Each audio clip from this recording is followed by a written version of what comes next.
Bom, chegamos ao momento mais importante da nossa reunião. Abra sua Bíblia, por favor, no livro histórico de João, capítulo 15. O tema de hoje é o próprio versículo bíblico. Não fostes vós, diz assim João: não fostes vós que me escolhestes a mim. Pelo contrário, eu vos escolhi a vós outros e vos designei para que vades e deis frutos, e o vosso fruto permaneça, a fim de que tudo quanto pedirdes ao Pai em meu nome, Ele vos conceda. Que esta palavra abençoe, conforte, console, encoraje, motive, mas acima de tudo seja luz, para iluminar a tua mente espiritual. Vamos orar ao Senhor.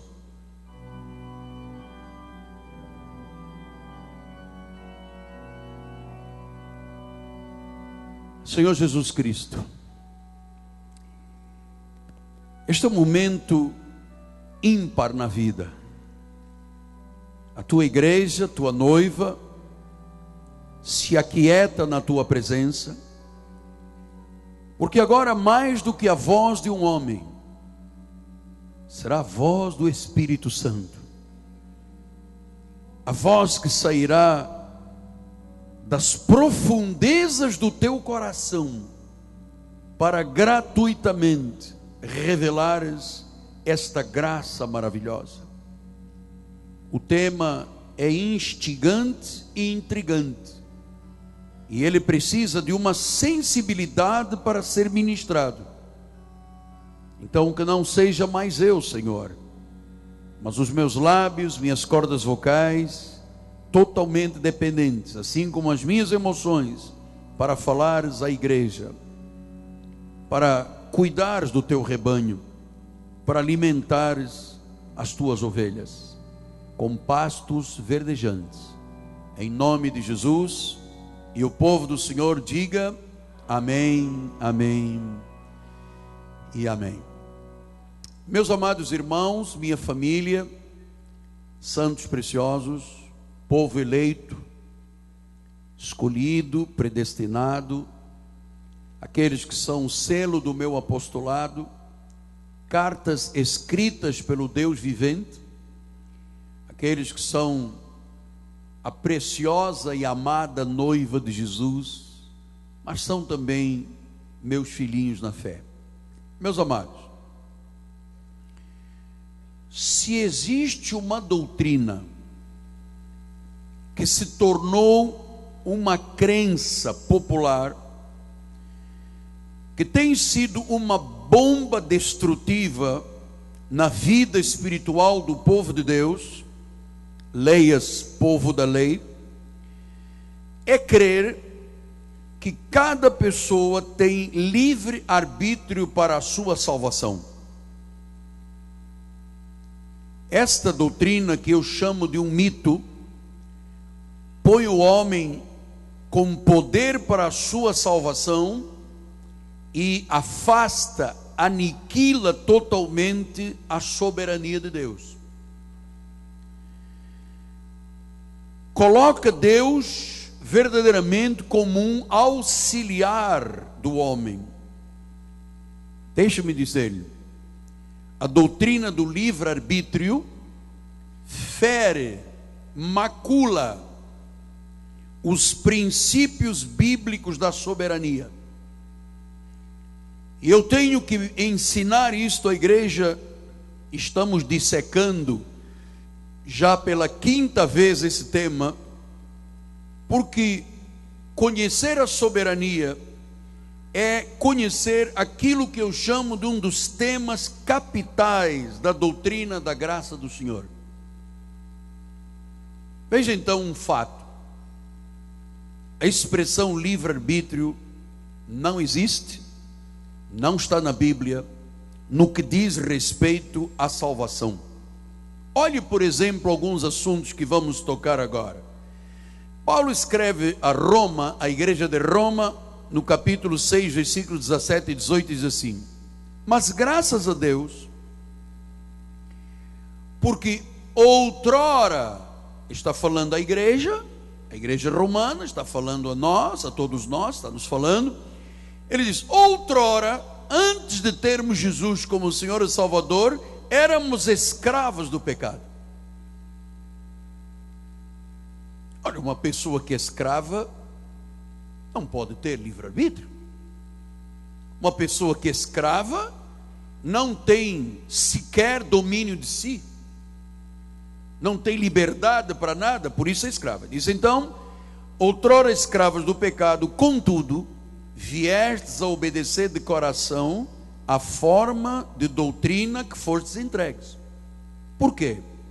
Porque uma vez libertados do pecado, então éramos escravos do pecado.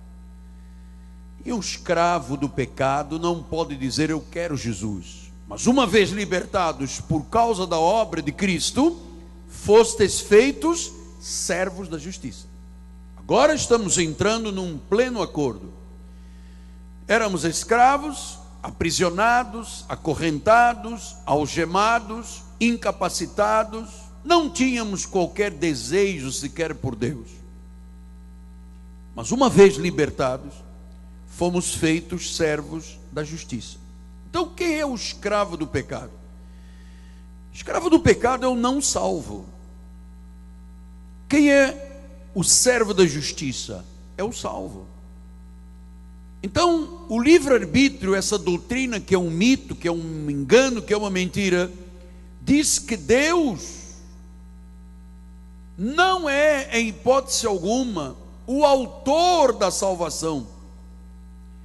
Mas, amados, vamos lembrar que nós sempre confessamos aqui na igreja, e a igreja tradicional ela confessa, que Ele é Rei de reis, Ele é Senhor de senhores. Ou seja, não são os reis, o povo eleito e escolhido, os senhores, o povo eleito e escolhido, que é Senhor dele. Ele é Senhor da nossa vida, Ele é Rei da nossa vida. Então, amado, eu insisto com a verdade, porque só a verdade liberta. É a verdade que dá uma vida espiritual estável. Você não terá que temer absolutamente nada. Você não ficará fragilizado, porque quando você conhece a verdade, você é um homem e uma mulher livre. Olha, por exemplo, todo homem sem Jesus é um servo do pecado, é um escravo do pecado. Olha como é que diz o Salmo 51:5. Eu nasci na iniquidade, e em pecado me concebeu minha mãe. Quer dizer que todo mundo que chega a esta terra nasce na iniquidade, é concebido em pecado, é escravo do pecado. Não tem possibilidade de dizer: eu determino que hoje vou ser um salvo. Não há hipótese. Pastor, mas eu não tenho livre-arbítrio para vestir, comer, calçar, casar, comprar. Você tem livre-arbítrio para tudo.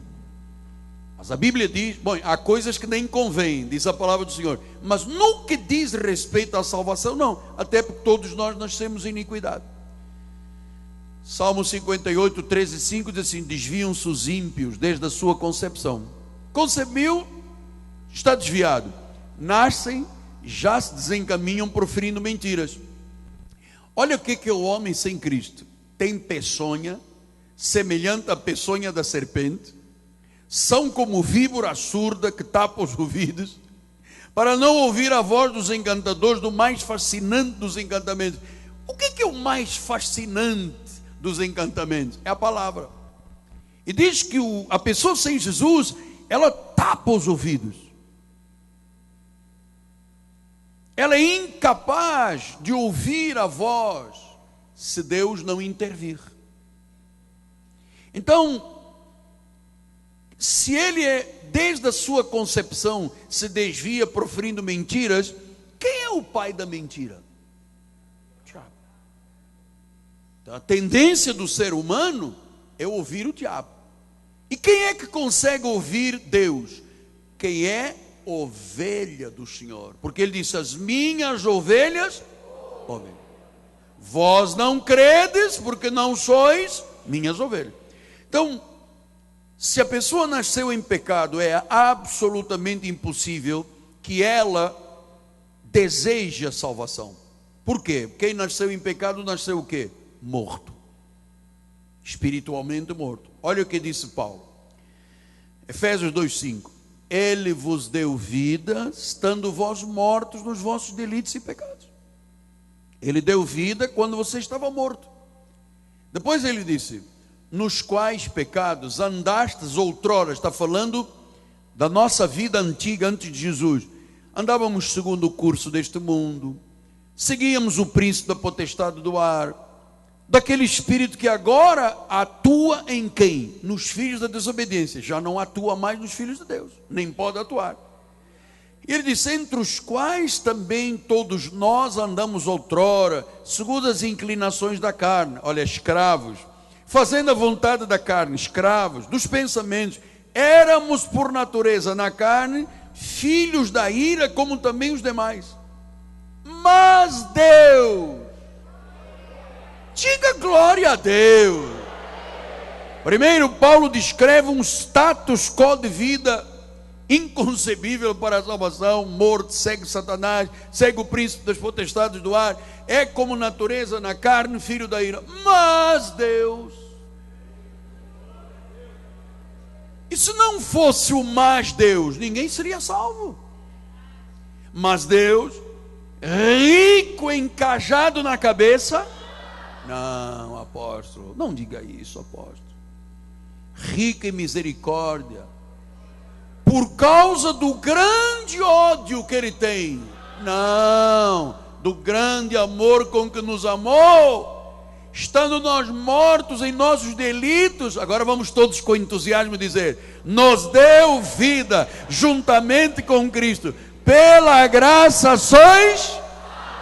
Então não é por livre-arbítrio, é pela graça. É pela graça.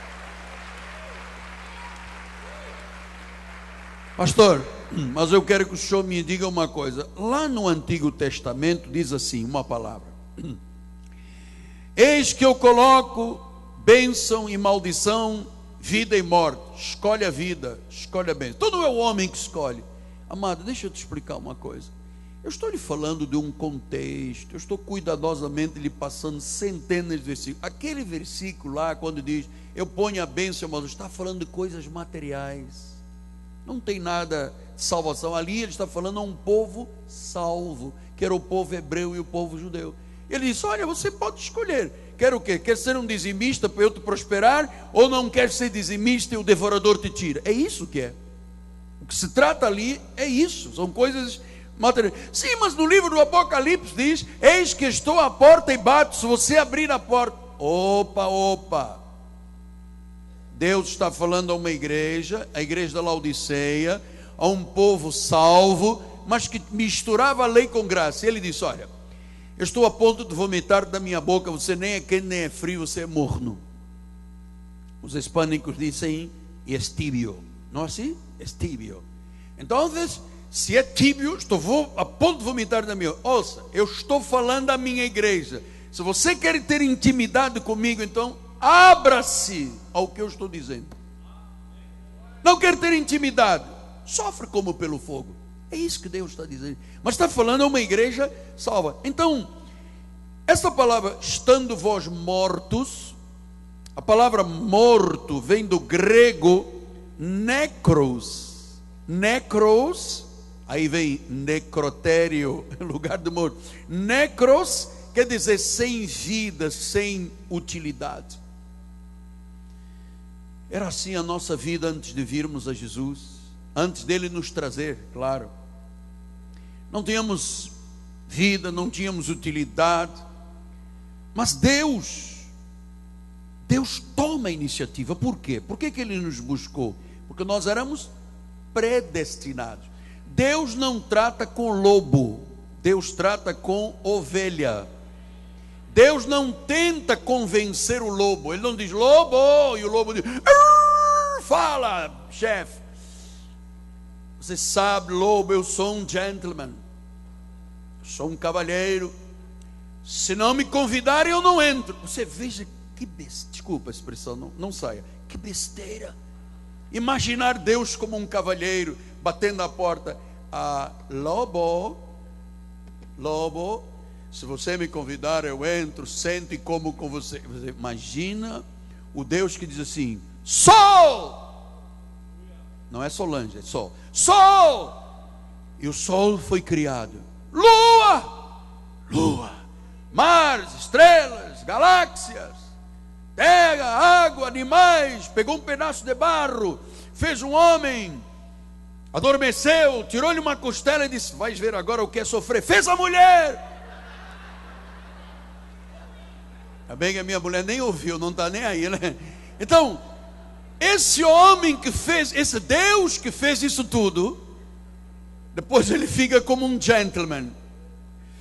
Se eu não for convidado, eu não entro, mas se eu for convidado, eu entro. Você acredita nisso? A Bíblia diz que ele é soberano.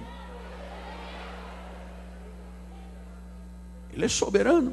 Olha, eu vou lhe dizer uma coisa e talvez você não saiba. Deus sequer recebe ofertas de um ímpio, de um incrédulo. Você sabia disso? Olha, Provérbios 15:8. O sacrifício dos perversos é abominável ao Senhor, mas a oração dos retos é o seu contentamento. Olha, uma pessoa do demônio que quer oferecer para a igreja, Deus não recebe. Porque Deus não trata com ímpios, Deus trata com gente santa. Olha mais, Provérbios 21:27. O sacrifício dos perversos já é abominação, quanto mais oferecendo com intenção maligna.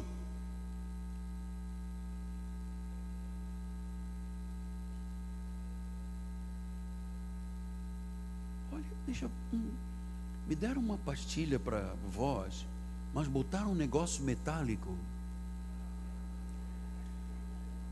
Satanás queria me pegar. Não pega com o teu lugar no inferno. Vamos lá. O sacrifício dos perversos é abominação, quanto mais oferecer. Quer dizer que uma pessoa que está aí no espiritismo, na macumba, na idolatria, diz assim: eu vou dar uma bênção. Deus não recebe. Isso começou lá de trás, de Caim e Abel. Diz que Abel ofereceu um cordeiro, Caim pegou umas coisas lá da horta dele, deu, e Deus disse: não. Você sabe por quê? Porque em 1 João 3,12 diz que Caim era do maligno. Deus não recebe nem oração, nem ofertas do maligno, amado. Pastor, consegui ganhar um dinheiro, passei a perna, não sei de quem, estou trazendo para a igreja. Não, nunca na vida a igreja recebe isso. Pastor, tem um dinheiro do tráfico e tal, verbas do Brasil. Aqui não, no nosso ministério, porque Deus não recebe. Como é que eu vou receber, amado? Deus não se agrada do que é incrédulo. O incrédulo pode fazer o que quiser para ele, Deus não recebe. Então, antes de Jesus salvar, nada podíamos fazer que agradasse a Deus. Então, apóstolo, por que livre-arbítrio não pode ser parte da salvação? Porque nós estávamos mortos, éramos como os demais filhos da ira, e Deus não recebe nada do filho da ira. Não recebe. Então existem princípios comuns àquelas pessoas que acreditam nesse mito do livre-arbítrio, que quando comparadas com as escrituras, já estou lhe mostrando aqui, elas ficam sem suporte bíblico. Vamos adiante, porque o assunto é extenso. Por exemplo, quando as pessoas dizem assim: aceita Jesus. Você sabe, aceitar Jesus não tem suporte bíblico. Por quê, apóstolo? Você sabe, nós temos que ter muito cuidado. Por exemplo, quando nós fazemos um apelo aqui sobre profecia ou sobre uma doença, é uma coisa.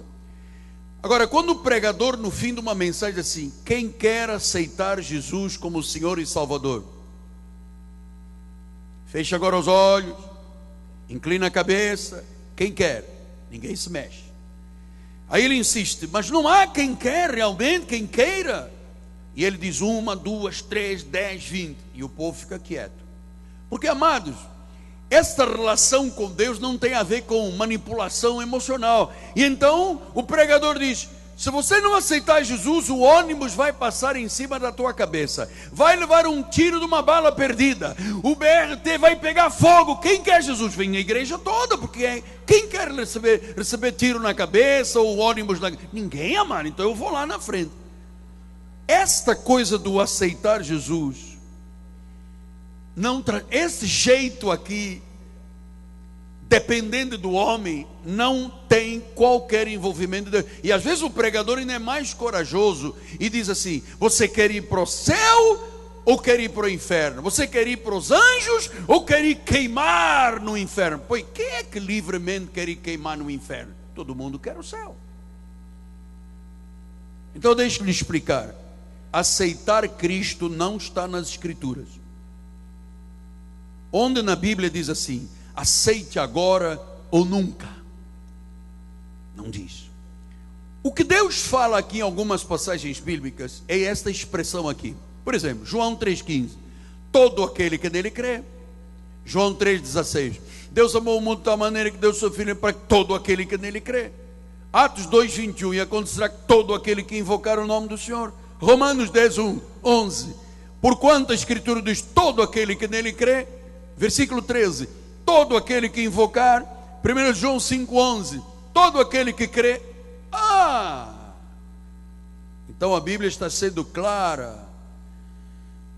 Todo aquele que crê, quer dizer que há pessoas que não creem. Só que eles usam estes versos aqui mal interpretados e dizem que aquele que tem livre-arbítrio pode escolher. Então, se eu tenho livre-arbítrio, eu sou todo aquele que nele crê. Não é verdade. Isto não diz que as pessoas têm livre-arbítrio. Pastor, então quem é ou quem são todos aqueles que creem? 1 João 4,14: nós temos visto e testemunhamos que o Pai enviou seu Filho como Salvador do mundo.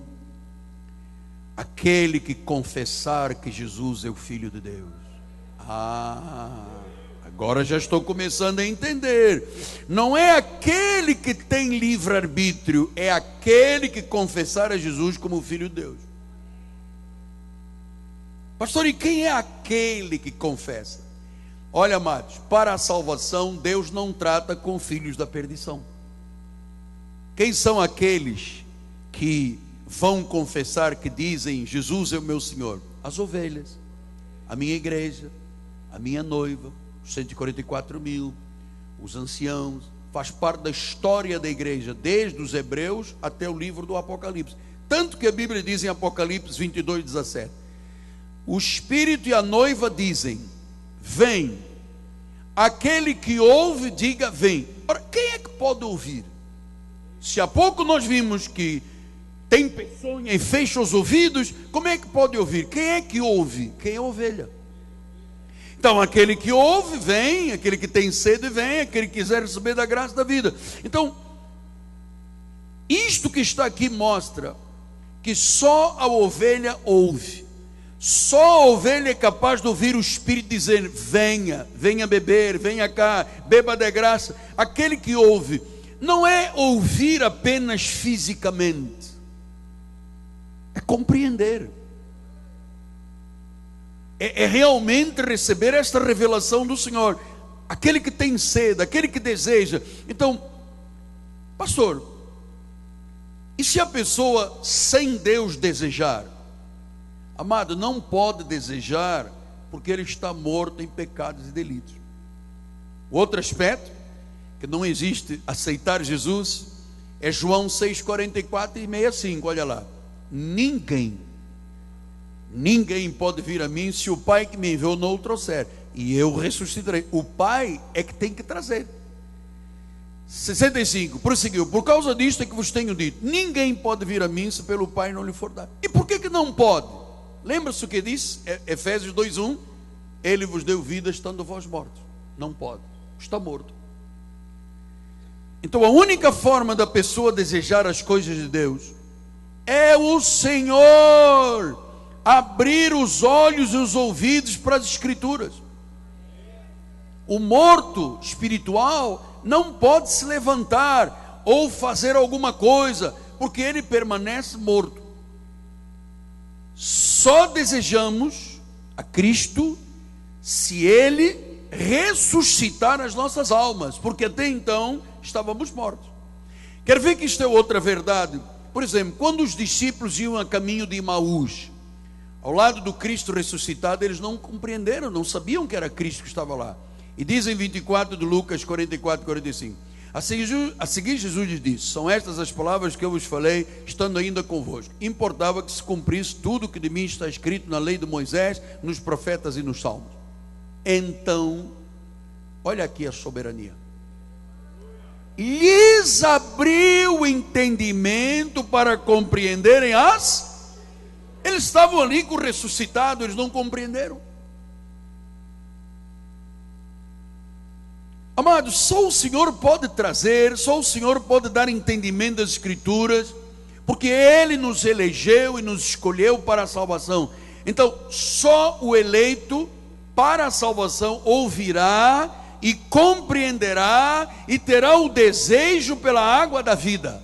Só o eleito. Pastor, mas quem toma a iniciativa para a salvação? O Senhor Jesus Cristo. É Ele que tem o querer e é Ele que tem o realizar. Filipenses 1,6 diz isso. Estou plenamente certo que aquele que começou a boa obra, ele começou ou não começou? Começou. Ele vai terminar? Vai terminar. Depois diz em Filipenses 2,13: porque Deus é quem efetua em vós tanto o querer como o realizar. Então ouça, amado, confiança. Não há nenhum versículo bíblico que diga que o homem, quando quiser, com livre-arbítrio, aceita Jesus. Isto não tem suporte bíblico. Isso é tocar na glória de Deus. João 1,12. Então, se não é aceitar, é o que, apóstolo? João 1,12. Todos quantos o receberam. Então, o correto não é dizer aceita, é receba. Ou 1 Coríntios 12,3 diz: por isso vos faço compreender que ninguém que fala pelo Espírito de Deus afirma anátema Jesus. Por outro lado, ninguém pode dizer Senhor Jesus se não for pelo Espírito. Então Paulo está dizendo que ninguém que tem o Espírito Santo pode chamar Jesus de maldito, pode insultar o Espírito Santo. Ninguém. Zero de hipótese. Mas também ninguém pode dizer Jesus é o meu Senhor e recebê-lo, se o Espírito Santo não fizer a pessoa acreditar. Agora veja uma coisa, por favor. Você está aqui acreditando, tranquilo, ouvindo. Você imagina a obra profunda e intensa que Deus fez na tua vida? Olha, nós temos aqui algumas pessoas. Vamos, igreja.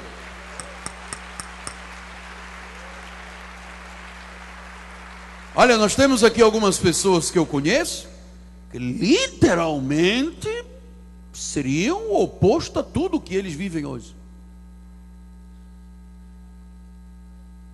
Mas Deus soberanamente, sabe o que Ele fez, Orli? Ele arranca o coração de pedra. Foi isso que Ele disse a Ezequiel. Ele arranca o coração de pedra e Ele põe um coração de carne sensível. Ele escreve na mente e no coração. Agora, pode alguém tirar o que ele escreveu? Não. Pode alguém voltar a colocar lá um coração de pedra no lugar de carne? Não, porque a obra de Deus uma vez é para sempre. Uma vez é para sempre.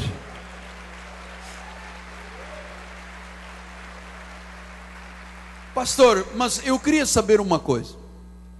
Então, qual é o momento da salvação? Este é o tal mistério que é pelo Espírito. Há uma hora em que o Espírito faz a obra. Pastor, mas qual é pelo menos um sinal de que a pessoa realmente foi salva? Naquele momento foi salva. Quando a pessoa começa a apresentar o fruto do Espírito.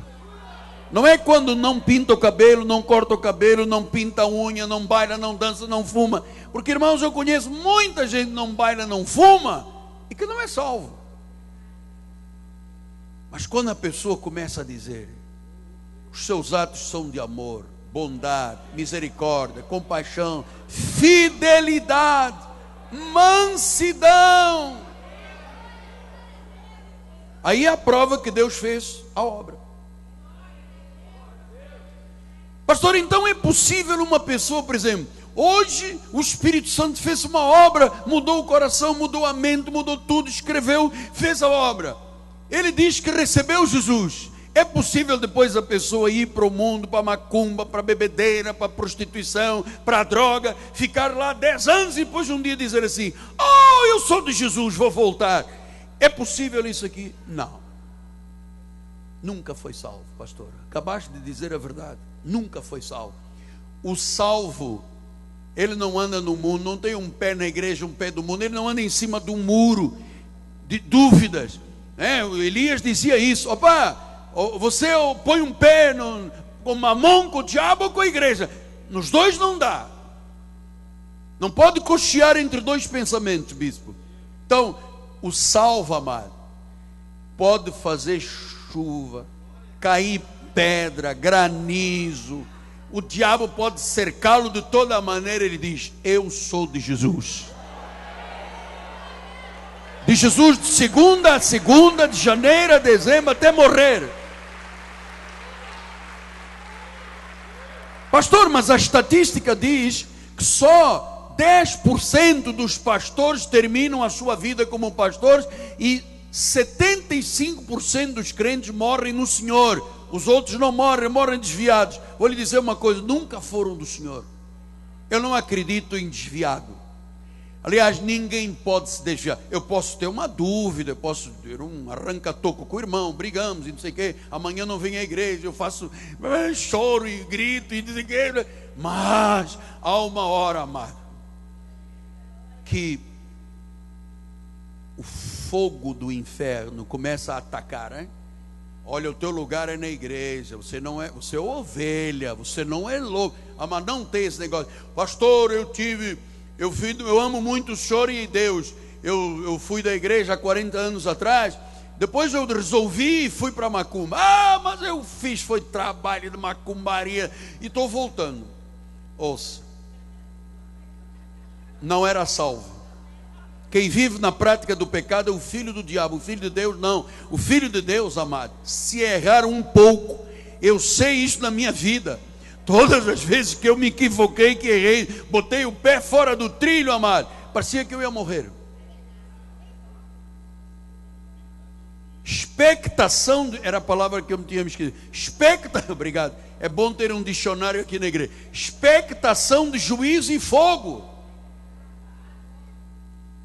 Expectação. Você nem imagina. Você imagina, você passa por isso também. O crente não se sente bem, amado, sentado numa roda de escarnecedor.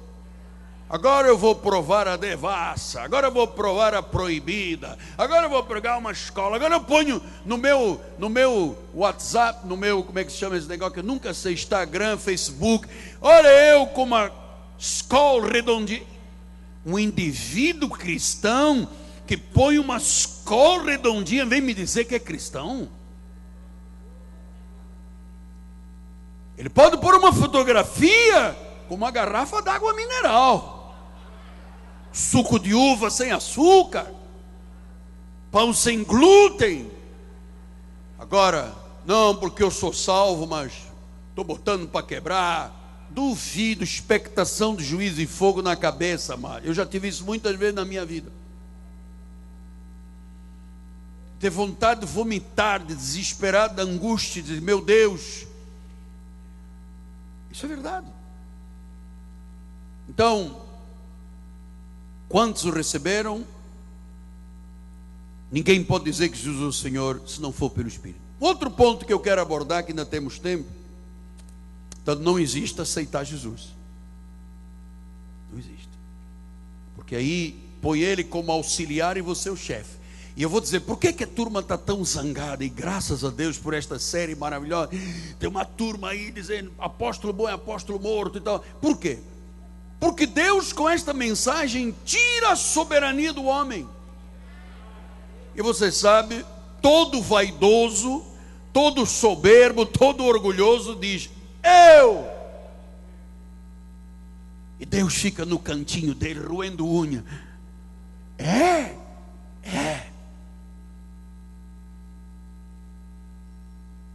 Porque eu fiz um jejum de 42 dias, porque Cristo fez de 40, é pouco. Eu sou muito melhor do que ele.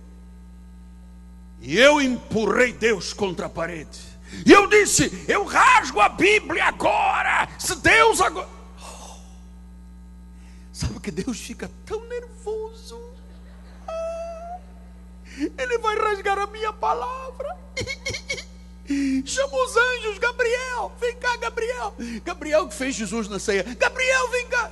Na cantada. Gabriel, vem aqui perto. Chama Miguel também. O anjo que defende, Gabriel o da graça. Faz uma reunião de emergência. Olha, ele vai rasgar a minha palavra. E o anjo Gabriel disse: Senhor, calma, é melhor que rasgue logo, porque ele vai comprar outra.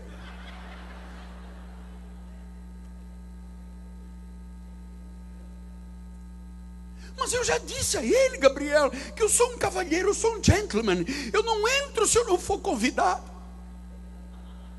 Como é que aquele negócio está não sei o que, está não sei o que? Está tranquilo, está favorável.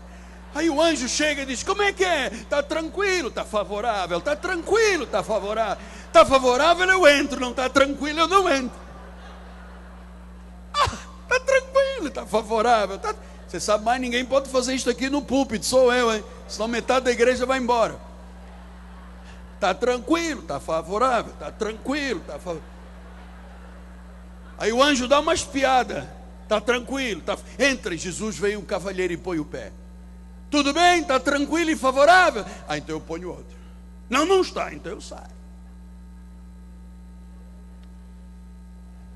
O segundo ponto que eu quero abordar é que os defensores, os ultradefensores do livre-arbítrio, dizem que a expiação é universal. Que Deus em Cristo pagou o preço do pecado por cada pessoa no mundo, e é a pessoa que decide aceitá-lo ou não. Amado, ouça: se ele tivesse pago por todos os pecados de todas as pessoas, ninguém iria para o inferno. Todos seriam salvos. Jesus veio pagar o preço dos seus. Por isso é que Mateus 1:21 diz: ele dará à luz um filho, ela dará à luz um filho, e porás o nome de Jesus, porque ele salvará o seu povo dos pecados. O seu povo. O povo por herança, o povo eleito por herança, os judeus, os hebreus, e os descendentes, são os semitas, descendentes da semente de Sem. Depois os jefetitas, descendentes de Jafé. Quem são os gentios predestinados para a salvação? Esses, meu amado, olha, se é predestinado, o indivíduo pode estar no fundo do poço, na lama, na droga, no tremendal. Se é dele, amado, ele vai lá e pega ele. Ele vai lá e traz. Nenhuma ovelha pode. Ele veio salvar o seu povo, não veio salvar o lobo, o joio, não veio. Apocalipse 13:8, olha que versículo maravilhoso. Adorá-la-ão, está falando da besta, todos os que habitam sobre a terra, todos vão adorar a besta, aqueles cujos nomes não foram escritos no livro da vida do Cordeiro, que foi morto desde a fundação do mundo. Quer dizer que se o nome não está no livro da vida, vão adorar o diabo, adorar a besta. Pastor, mas como é que se sabe? Porque ninguém tem uma placa que a pessoa tem ou não tem. É a reação à palavra. A palavra é o teste. Tropeçou, foi posto para tropeço, nunca será salvo. Você pode ter uma dúvida, precisar de esclarecimento e tal, não tem problema. Agora, se o indivíduo diz: não, Bíblia não, igreja não, Pastor, não quero nem sentir cheiro. Dízimo, eu prefiro gastar 1 milhão na farmácia, sabe, na droga, no carnaval. Mas igreja não, amado. Essa pessoa foi posta para tropeço.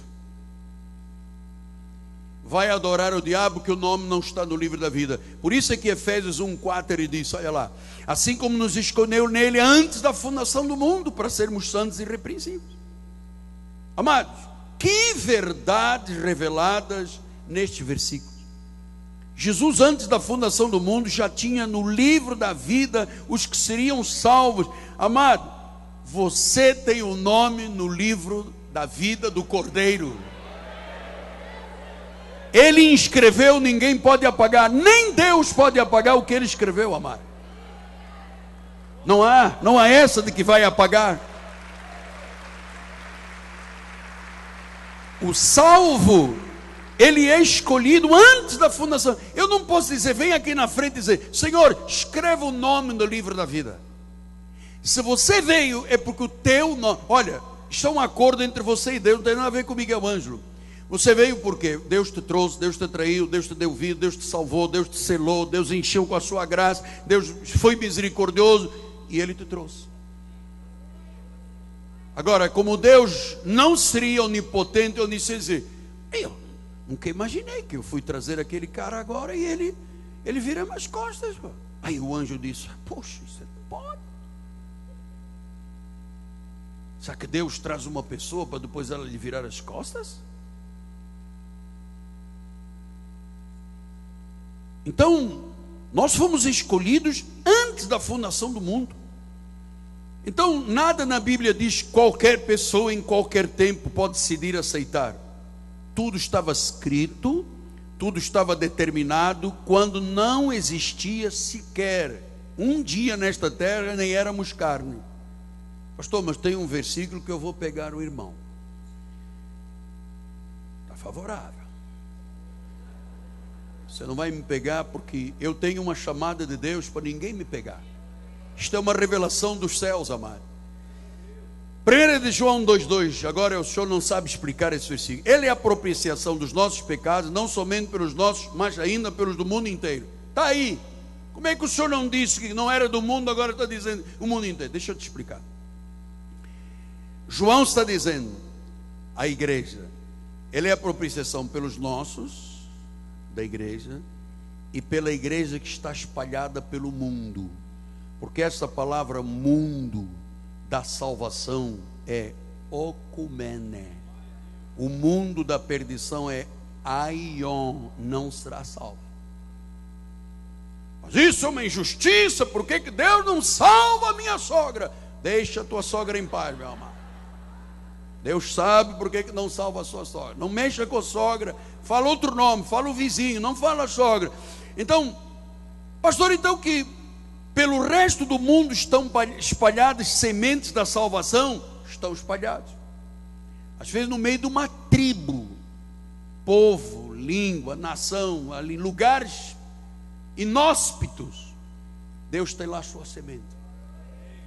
2 de Pedro 2, 20 a 22, assim, portanto, se depois de terem escapado da contaminação do mundo, mediante o conhecimento do Senhor e Salvador Jesus Cristo, se deixam enredar de novo e são vencidos, voltam para macumba e se deixam enredar de novo, são vencidos, tornou-se o seu último estado pior do que o primeiro, pois melhor lhes fora nunca tivessem conhecido o caminho da justiça, que após conhecê-lo volverem atrás, apartando do santo mandamento que lhes fora dado.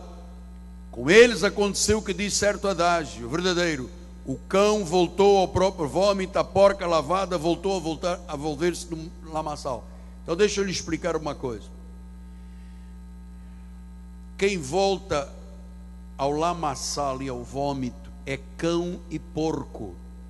Deus nunca tratou um filhinho dele de cão e de porco.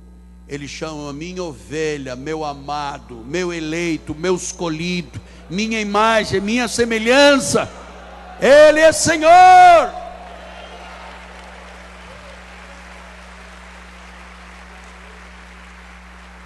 Provérbios 26:11.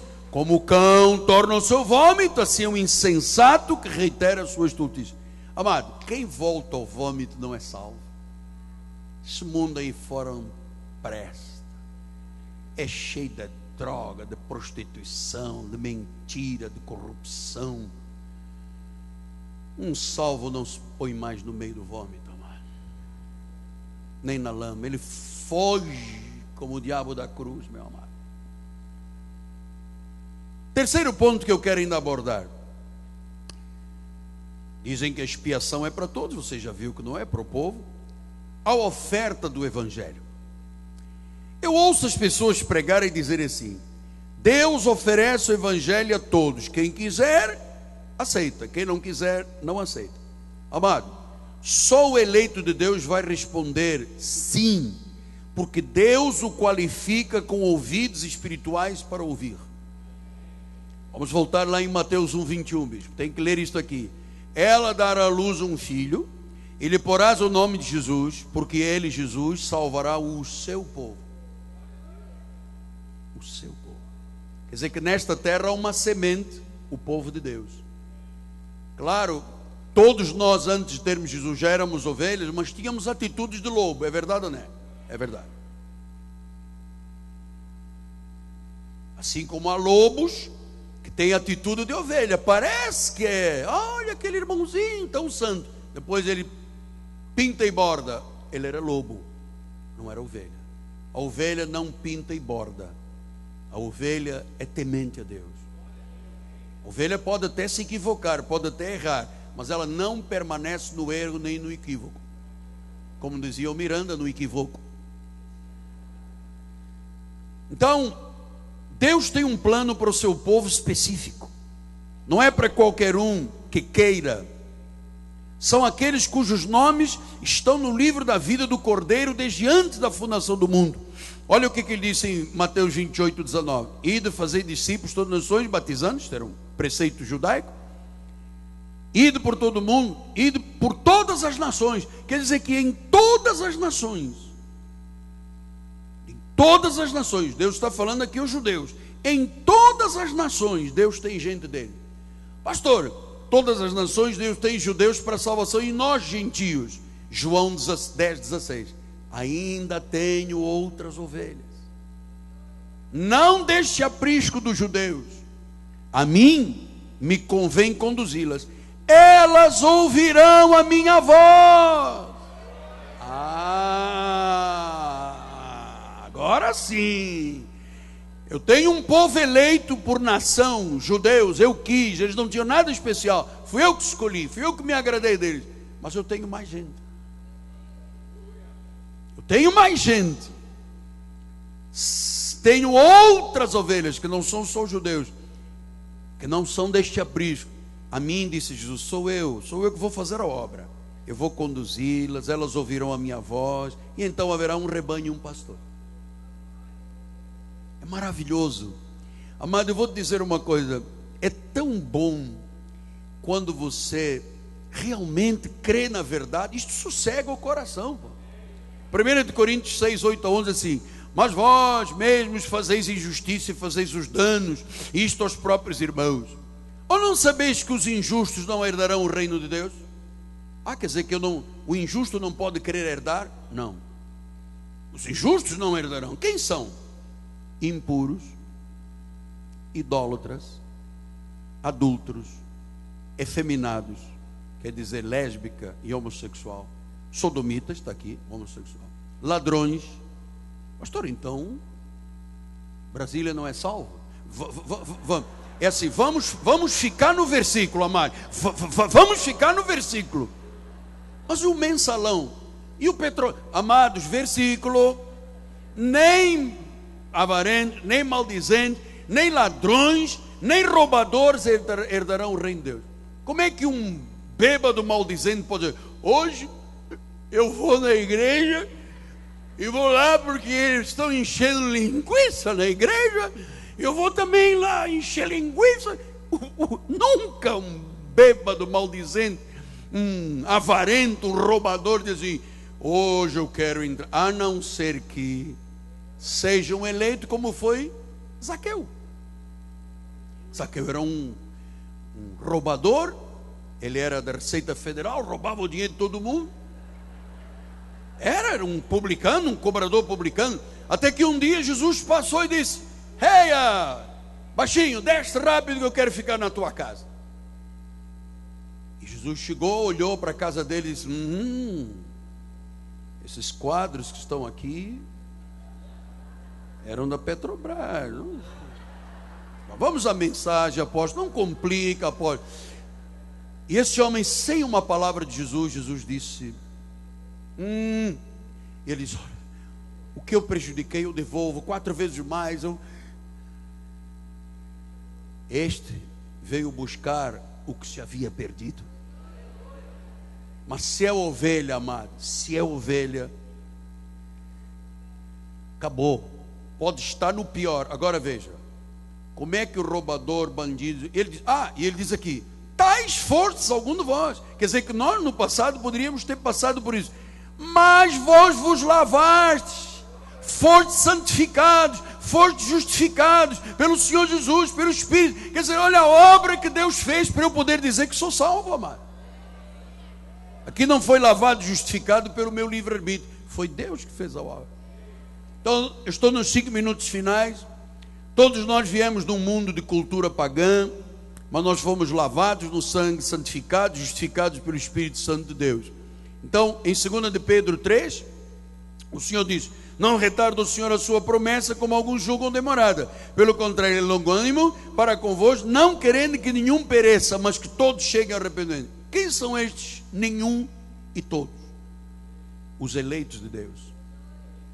Porque o ladrão, maldizente, roubador, bêbado, não herdará o reino de Deus.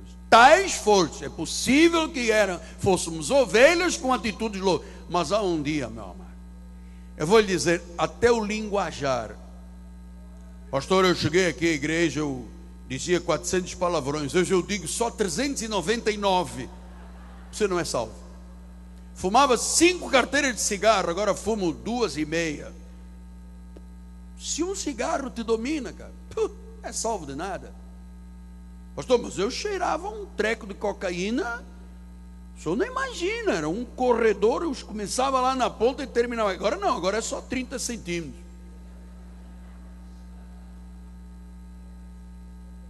A conversão é uma regeneração.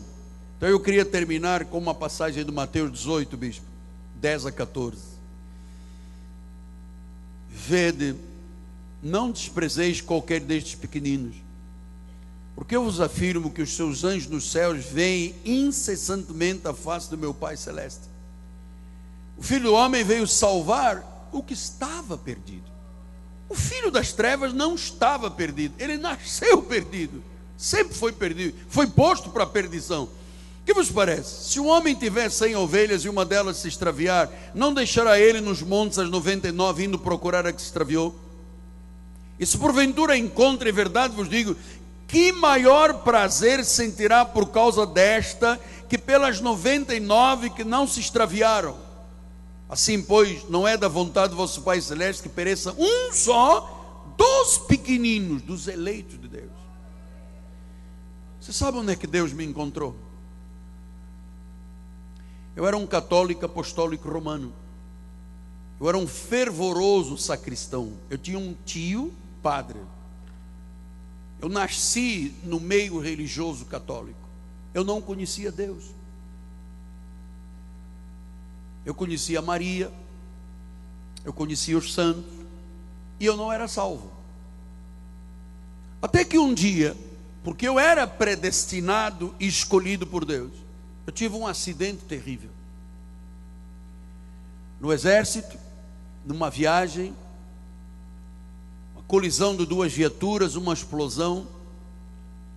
Eu fiquei politraumatizado, polifraturado, 7 fraturas na perna esquerda, 2 expostas, fratura na perna direita, bacia, cóccix, braço, rosto desfeito, 20 cirurgias, placas, parafusos, hastes metálicas, descorticação óssea. Eu vi os tecidos necrosar, eu apodrecia em vida, estava lá num leito de enfermidade. O senhor padre chegava, sentava do meu lado e disse: vamos jogar as cartas. e nós jogávamos as cartas. Ele sempre ganhava, porque eu não sabia jogar. Nunca me falou de Jesus, nunca me falou de eleição, nunca me falou de perdão, nunca falou de reconciliação. Não conhecia a Bíblia. Até que um dia, vésperas de uma amputação, com gangrena na perna esquerda, bicho, cheiro fétido, aquele diamante bruto que Deus está lá lapidando, aquele ouro que vai no cadinho para queimar as impurezas. Chegou um anjo, deu a volta por aquele CTI, onde eu permaneci 9 meses, parou na frente da minha cama. Por que não parou na dos outros? Parou na minha. E disse: jovem, o anjo era de fala portuguesa, por que estás a chorar? Eu disse: eu estou aqui apodrecendo em vida e amanhã vão me amputar uma perna. Ela disse: não, você é um vaso escolhido que levará a palavra de Deus à volta do mundo. Eu briguei com aquela senhora, ninguém viu, quase 1 hora de discussão dentro do CTI. Finalmente ela pegou um livro que eu não sabia que era o livro dos livros. Passará o céu e a terra, mas a minha palavra não passará. Ela disse: abra aqui num livro chamado Job. Eu nem sabia o que era a Bíblia, muito menos quem era Job. Ele diz: tem um número grande em cima, 19, e um pequenininho, 25. Leia. Eu cheguei aqui e disse: porque eu sei que o meu Redentor vive. Naquele momento, amado, eu fui salvo. Era uma ovelha, era um eleito, um predestinado lá em África, lá no fundo da África, um país de guerra, devastado pela miséria humana. Lá estava num CTI, um vaso escolhido, quebradíssimo. E Deus disse: os meus planos são para a sua vida. Por que Deus não salvou o Cama 1, o 5, o 10, o 12, o 14, o 22? Era um CTI gigante chamado Recobro. Por que Deus não salvou os outros? Porque o plano era para a minha vida. Pastor, foi Ele que fez tudo na sua vida? Tudo. Mas não tinha uma senhora que rezava pelo irmão? Não. A glória é só dele. Foi Ele que começou, Ele que vai terminar, foi Ele que chamou, Ele atraiu, Ele arrastou, Ele me trouxe. Eis-me aqui para lhe servir. Assim seja, assim diz o Senhor.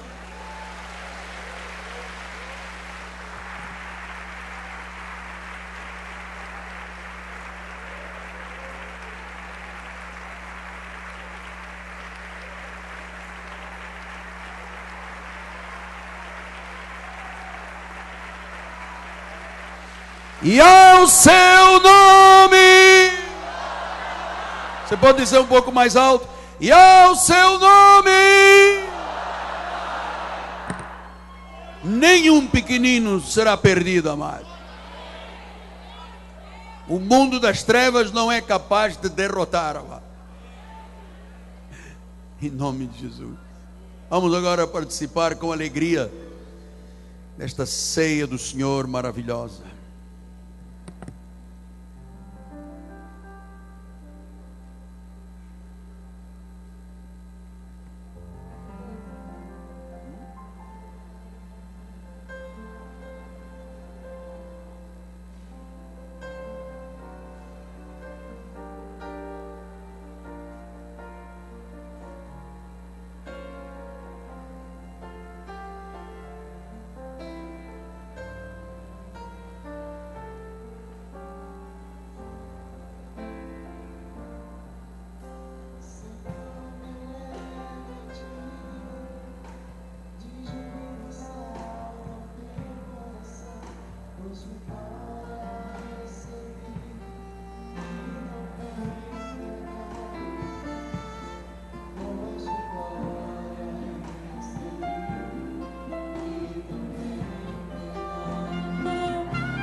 Aceita tribulações e acusações o tentador, mas peguei na tua mão que me sustentou, Senhor.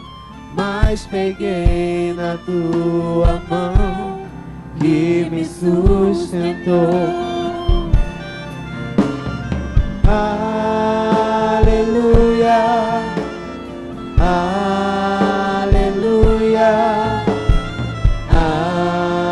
aleluia, aleluia, aleluia, aleluia,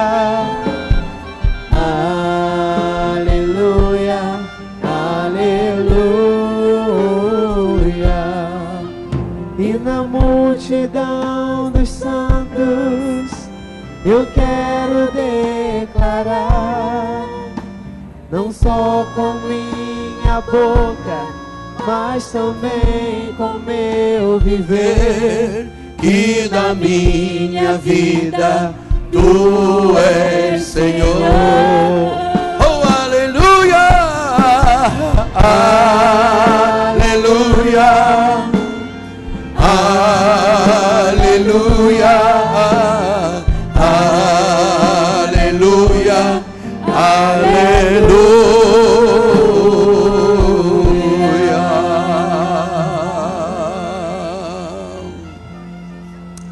Vamos cantar o meu corinho antes que o sol se vá. Antes que o sol se vá, desejo confessar. Diga isso. Que és tudo para mim, que tão carente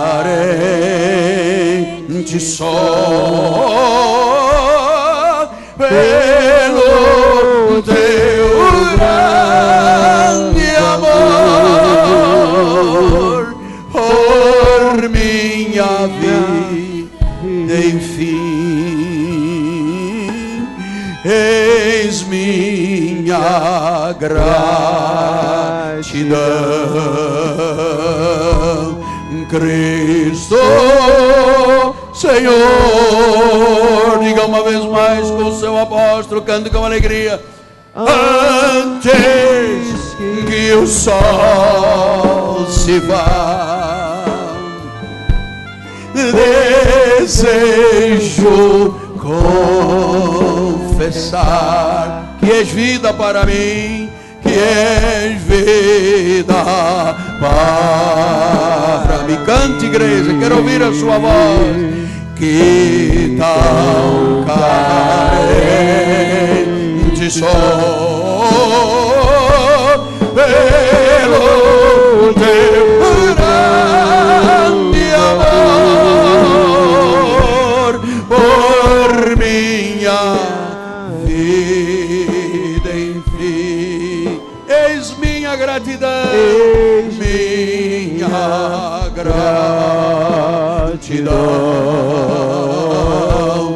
Cristo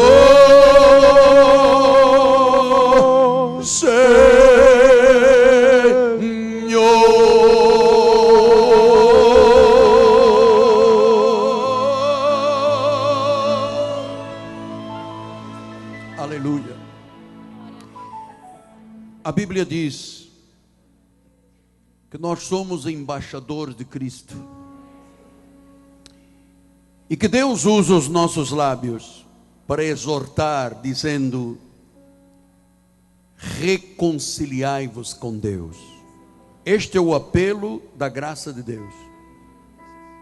Nós não chamamos aqui à frente, nós não dizemos aceita Jesus, mas nós proclamamos uma palavra que diz: reconciliai-vos com Deus. Se eventualmente alguém entre nós que ainda não teve essa abertura, esse rompimento do coração, saiba que Deus hoje está fazendo esta obra em você. E é uma obra eterna. E se você sente este desejo, este apelo do Espírito Santo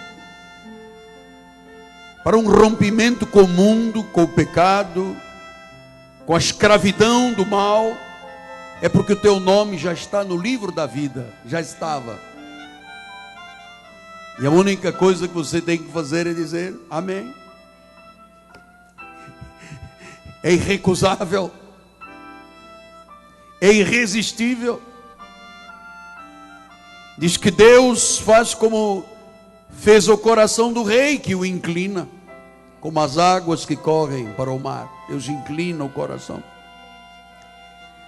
Se você está sentindo um gozo tremendo, emocional, espiritual, esse é o gozo da salvação. Você sente um prazer inenarrável, uma coisa que você não sabe explicar, é o Espírito trabalhando no seu coração.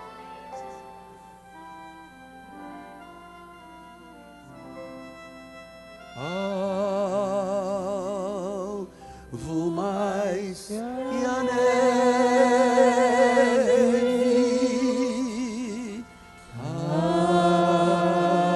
alvo mais que a neve. Continue cantando. A mesa é do Senhor. Pode participar quem? Todos os que são de Jesus. Os tementes a Deus estão em paz com a igreja e em paz com Deus. Mais alvo que a neve eu sou. Alvo mais que a neve. Cante. Essa é a nova identidade. Foste lavado no sangue do Cordeiro. Éramos como escarlate, o carmesim, agora somos, sim, aleluia, pelo sangue derramado, somos mais alvos do que a neve. Mais alvo que a neve eu sou. Glória a Deus. Meus amados, antes da celebração da ceia, eu quero agradecer a Deus publicamente mais uma vez, porque eu tenho uma família que serve a Deus. A esposa, os filhos, as filhas, noras, genros, toda a minha família, netos, toda a minha família serve a Deus. E eu quero dizer mais uma vez publicamente que o bispo Sérgio e a bispa Ana são os bispos nacionais da igreja, consagrados no dia da nossa convenção. E que eu creio, acredito, tenho um apreço grande pela vossa vida, porque vocês foram preparados por Deus para a herança apostólica e profética. Quero agradecer a Deus pelo meu genro, bispo André Barbosa, minha filha, bispa Cristiane, por poderem se dedicar a uma área da igreja tão difícil, que é a área da oração. Foram consagrados ao episcopado por causa dos frutos da vossa vida. Bem-haja pelo vosso serviço. Meu filho Felipe, minha filha Nora Kemi. Deus tem um chamado para nossa família. E o altar que nós estamos é sagrado. E nós temos um compromisso, juntamente com os bispos de grau 2, grau 1, pastores, pastoras, de sermos um testemunho, de sermos a prova inequívoca de que Deus existe e Ele gera transformação na vida dos seus filhos. Eu quero dizer que eu amo a minha família, vocês são a razão da minha vida. Amo os meus bispos que aqui estão, bispos que celebram a Deus comigo há tantos anos. Amo as pastoras, os pastores da igreja, o corpo ministerial, e tenho um amor muito verdadeiro, sincero e honesto por cada ovelha que Deus colocou neste ministério. Você não tem na sua frente um mercenário. Você tem na sua frente um anjo. Eu dependo também das suas orações. A minha vida é muito árdua. A nossa vida é muito árdua. Muita gente pensa que a vida de um pastor é um conto de fadas. E não é um conto de fadas. É uma vida muito espinhosa. Mas como quem chama e capacita é Deus, tranquilo, o barco seguirá o rumo que Deus determina. Quero antes da ceia expressar este sentimento de amor para convosco, porque hoje se a igreja tomou este rumo, é por cada um de vós. É o coral, é o back vocal, são os músicos, é o corpo ministerial, gente que dá a sua vida, tem sangue nos olhos por este apostolado. Bem-haja. Bem-haja, porque o único que pode recompensar é Deus. Aqui somos já uma história. Você sabe que até chegar aos 10 anos é apenas uma experiência. Mas depois de 10 anos, já não é mais experiência de nada, já é um fato. São 37 anos. Temos aqui na igreja 3 gerações. Chegaram os pais que tiveram filhos, que os filhos tiveram filhos. Temos aqui na igreja famílias que acreditaram tanto, que deram suas vidas, seu dinheiro, seus recursos para construirmos esta cidade. Aqui você tem a garantia da verdade. Aqui temos famílias que viram seus entes queridos descansar no Senhor e serem promovidos, e acreditaram sagradamente que quem partiu, partiu para o seio de Abraão e está já no ambiente celestial que Deus preparou. Este é o ensino do altar, do bebê ao ancião, do que chega ao que parte. Há uma garantia de Deus pelo ensino da revelação da graça do Senhor. Bem-haja a todos. Bem-haja a todos com meu amor eterno, em nome de Jesus.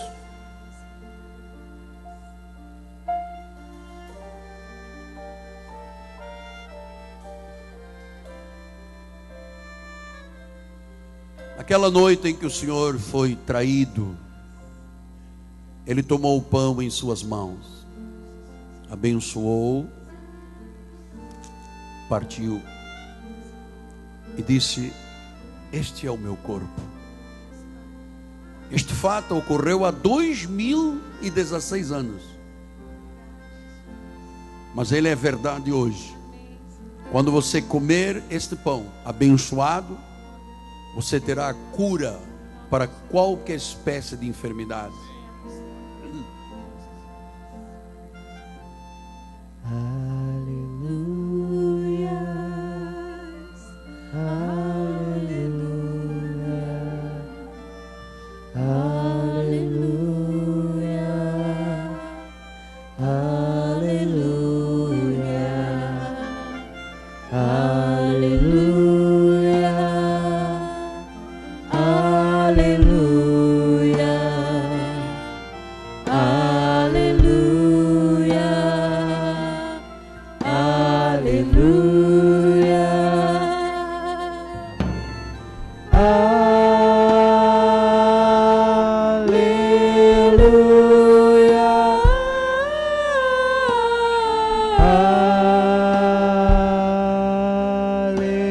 Eu abençoo o pão que temos em mãos, o milagre da cura pelas chagas de Cristo se manifesta agora para a glória do Senhor. Comamos todos até que Ele volte.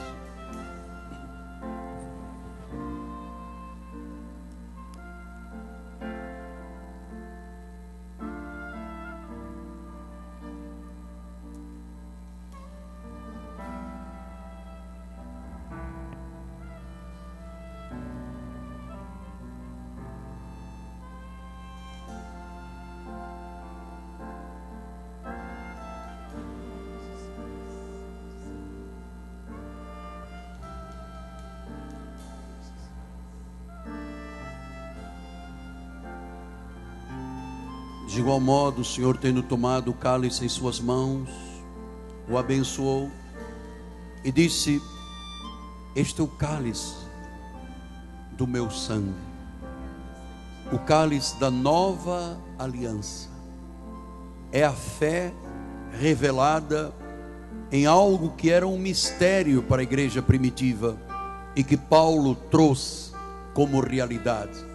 Não mais sangue de animais, não mais cinzas de novilhas, mas agora pelo sangue de Jesus Cristo. Foi o sangue que nos purificou de toda injustiça, que nos justificou para sempre. Eu abençoo o cálice e digo: bebamos todos até que Ele volte, em nome de Jesus. Amém, Senhor.